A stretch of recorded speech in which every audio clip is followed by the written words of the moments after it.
जगत में मिलित गणा मनुखा भणो सुपार जिन मिनुखा में अनंत भणो वो मिनुखा रूपार। निर्वाचित जनप्रतिनिधि और सामाजिक मुद्दे।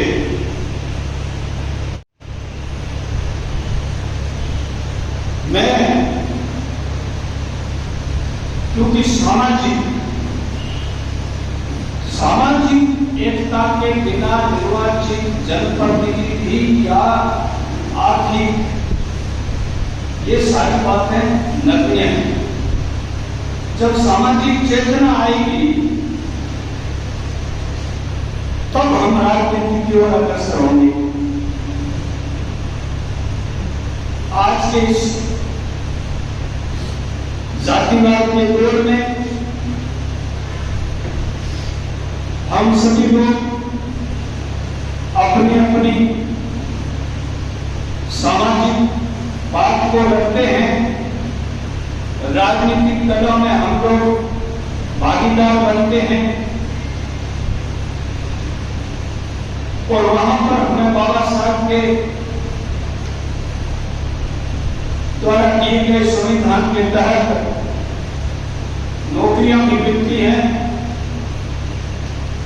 और जनप्रतिनिधि जनता के द्वारा चुनकर के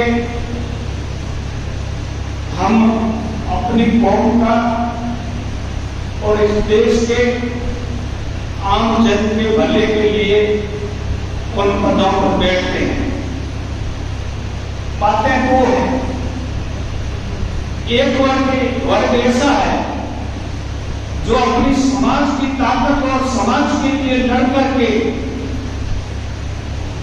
आगे बढ़ता है, उनको और लोग अपना असली मायने में जनप्रतिनिधि मानते हैं।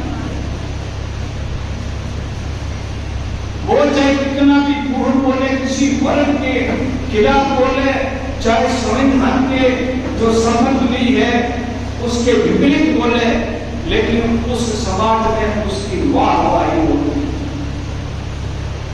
यानी कि एक तो सोशल वर्कर उसको मान्यता है और हमारे वर्ग का दुर्भाग्य ये है कि हमारे वर्ग का व्यक्ति अपने समाज के लिए सबसे कम बोलने वाला जनप्रतिनिधि लोगों को ज्यादा पसंद आता है और वैसा ही बनते हैं और कुछ नहीं करने पर उनको पद मिलता है और करने वालों को गालियों के सिवाय कुछ नहीं मिलता है और उनको मौका भी नहीं मिलता है। कहावत है कि बाजिया ही घर हो गए।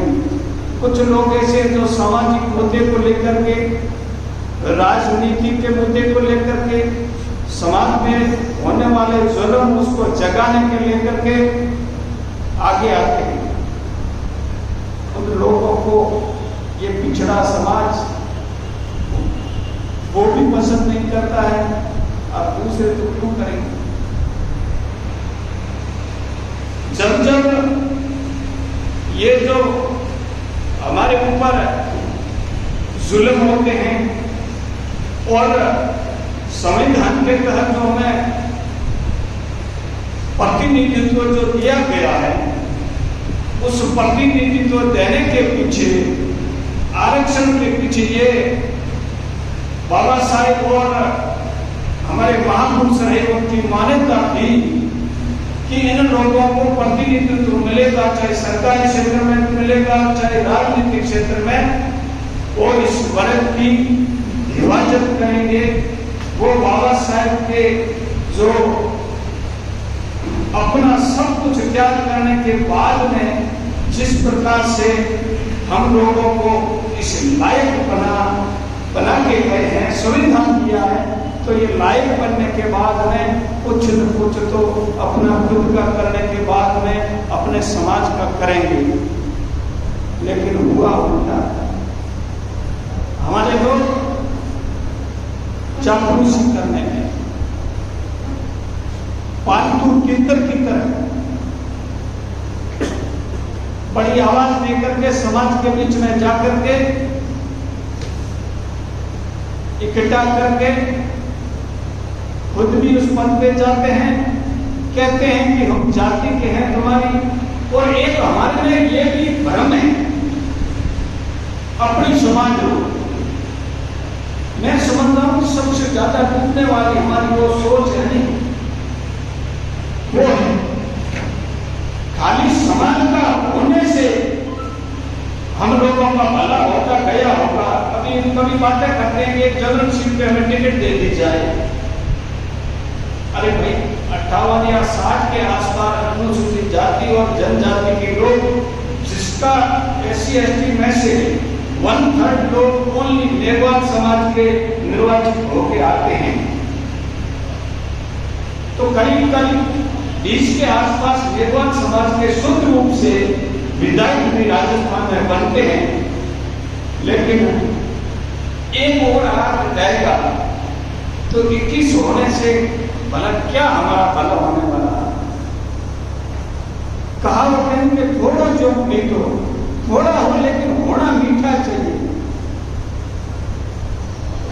तो ऐसे व्यक्ति को हम चुन करके भेजें जो हमारी समस्याओं को उसने भोगा तो है, ऐसा तो कोई नहीं है कि उसने भोगा ही नहीं, लेकिन वो वहां लड़ने की क्षमता रखे, बेहिचक रखे, न्यायिक चरित्र होना चाहिए। एक बार आए मैं और लक्ष्मण बडेरा करीब आंकड़े रखते भी हैं। पिछले दिनों सामान्य मेरे बड़े भाई साहब गौतम साहब जी आए, वहां मुझे कहा यह किताब छपी, उसमें काफी अच्छा ही लिखा गया, लेकिन देववालों के ऊपर जो सबसे ज्यादा मारवाड़ में अत्याचार होते हैं, लेकिन कोई SC/ST एक्ट के या इस तरीके की कोई FIR कितनी है, क्या करें। तो मुझे वो बात याद आई कि जो एक पाली मेरा तिल खावे वो मेरी शर्त राखी। तो एक मेरे जैसा कोई पागल था, उसने कहा होमिया होता खाना या तिल खाना, तो कोई मैं थारी बात तो होमना ही भेड़े खाना चाहते, ये शर्त मत रखो। FIR मेरे पास थी, मैंने पकड़ाया और पहले दिन ही मैंने 1.25 कुंटल कागज बेचे FIR होके। उसको मैंने फोन किया कि कल की घर में माती कौन ये काम है, वो बेच दी का नहीं, तो अभी तो वो पड़ी है। तो मैं लाया तो 15 किलो आपको पकड़ा, तो मैंने वो सही तो दे दूं। FIR सारी की सारी पकड़ाई। वो करीब 900 का कलेक्शन था मेरे पास FIR बांटने के लिए। और तो कम से कम हिम्मत के साथ में एक क्वेश्चन पुटअप किया कि एक की मौत पर 5 लाख और एक को 50 लाख।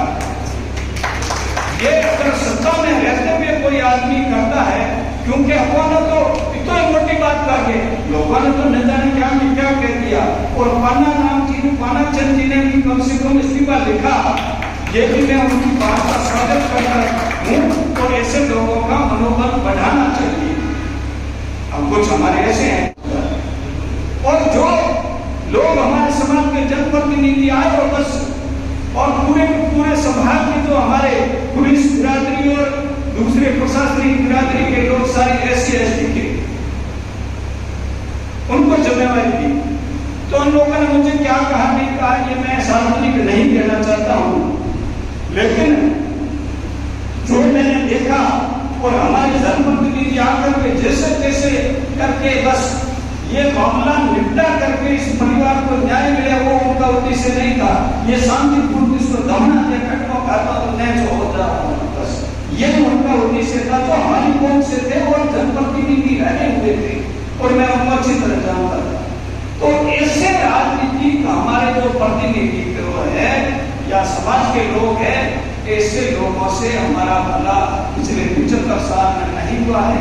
आज से हम बराबर हमारे को नौकरियों में तो बड़े पदों पर या उसमें न्यायिक क्षेत्र में हमें नहीं मिल रहा है, लेकिन इस जो राजनीतिक क्षेत्र में हमारी एक भी पोस्ट खाली नहीं है। अब जो राजनीति में चुन के आते हैं, और चुन के आने के बाद में मैंने देखा जो लोग आए उन्होंने कितने अपने ठेकेदार तैयार कर दिए, कितने लोगों को दूसरा रोजगार दे दिया, कितने लोगों को पेट्रोल पंप एक्वायर करा दिया। सामान्य बरबर साहब को मैं याद करता हूँ, उन्होंने हमारे वहाँ आदिवासी को पेट्रोल पंप दिलाया। आज 5 पेट्रोल पंप का